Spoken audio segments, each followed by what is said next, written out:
In a previous video talking about snakes, I interviewed this guy. He had spotted an eastern garter snake. What did you think when you first saw him? Rattlesnake. Rattlesnake? Yes, what species of rattlesnake? Diamondback. Diamondback rattlesnake? Yes, I mean, I've seen worse. So what exactly happened? You got...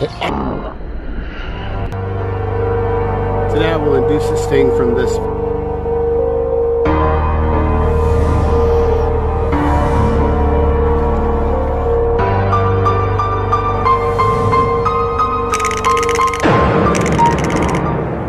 The great outdoors is a dangerous place. There are so many things that have potential to cause harm.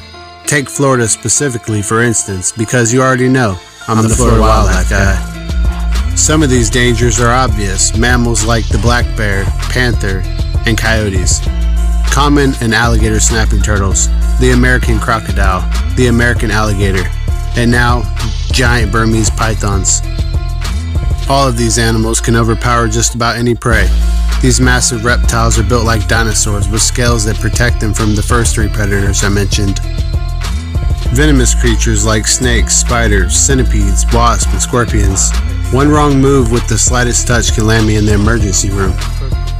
But poison is another animal in itself. The difference in poison and venom is simple but often misunderstood. Venom is simply injected by a barb, stinger, or fang. However, poison is ingested or applied. Let's take something simple and make it complex. Caterpillars can be poisonous according to Google. We have featured some of these on this channel. Stinging caterpillars have urticating hairs, hollow bristles that contain toxin from poison gland cells. Reactions range from mild stinging to itching to intense pain and even death. But this is odd in my opinion. This creature exhibits urticating hairs or hollow tubes just like a stinger, yet caterpillars are deemed poisonous. When urticating hairs inject poison, that sounds like venom to me. Millipedes exhibit aposematism in many cases, a warning label that says, hey, I'm dangerous. If you ingest me, you will be, by definition, poisoned. Like Snow White when she ate that bad apple, except she was tricked while most poisonous animals are labeled aposematism. Not all poisonous or venomous animals exhibit aposematism. Toads in Florida are a bit of an exception, but poisonous frogs in other regions are obvious. Dangers are everywhere lurking. Sharks swim in our oceans among stingrays and jellyfish. Scary to think, but all are important and truly amazing. Watch Shark Week, they give a much more detailed explanation. It's easy to see why the great outdoors is a dangerous place. The trees are big and they bring their own set of risks. The reality is trees can be deadly and a huge liability, especially when you talk about the dangers of a hurricane. In the event of a category 1 through 5, if your home is damaged in the event, those insurance companies are exempt. That's just the way it is. If Geico had to pay for all the claims in these circumstances, they might go extinct like the gold barrel gecko is.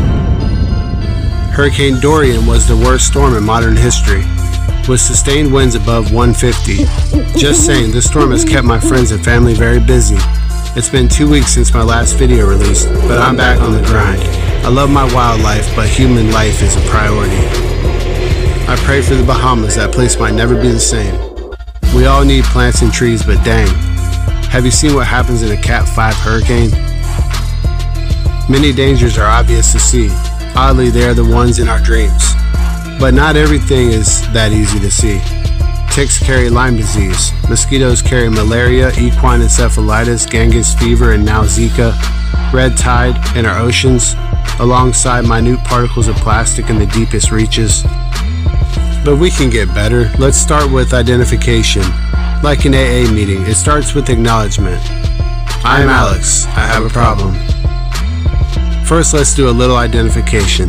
This is RJ. Here's his situation. We're live. Hey, we're on live right now. 4 or 5 years ago, that was actually his band. Does he have any kind of copyright on it? Hey, restart. Only thing about this is day 7 of being infected with poison ivy. Poison ivy is a vine. It climbs from the ground to the tree canopy. Symptoms vary, can cause minor skin irritation to what you see here as swelling, itching, and eventually turning into blisters. Wildlife, trees, and nature are important, obviously, but do we really need poison ivy? Poison ivy is an important food source for a medley of organisms. Larger herbivores such as the white-tailed deer, raccoons, and muskrats devour the leaves and stems.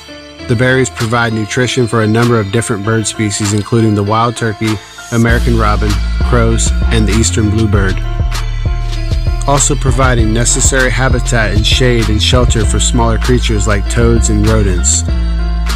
So you mean to tell me the things that people fear in almost every instance have a meaningful purpose to our ecosystem? I told you we could take something simple and make it very complex. This is The Great Outdoors. Be sure to hit that like button, it really helps a lot. And thank you again so much for all of your support. Hopefully we'll see you soon, right here in The Great Outdoors. I'm your host Alex, the Florida Wildlife Guy. I'm gonna put plenty of food in this bowl for her.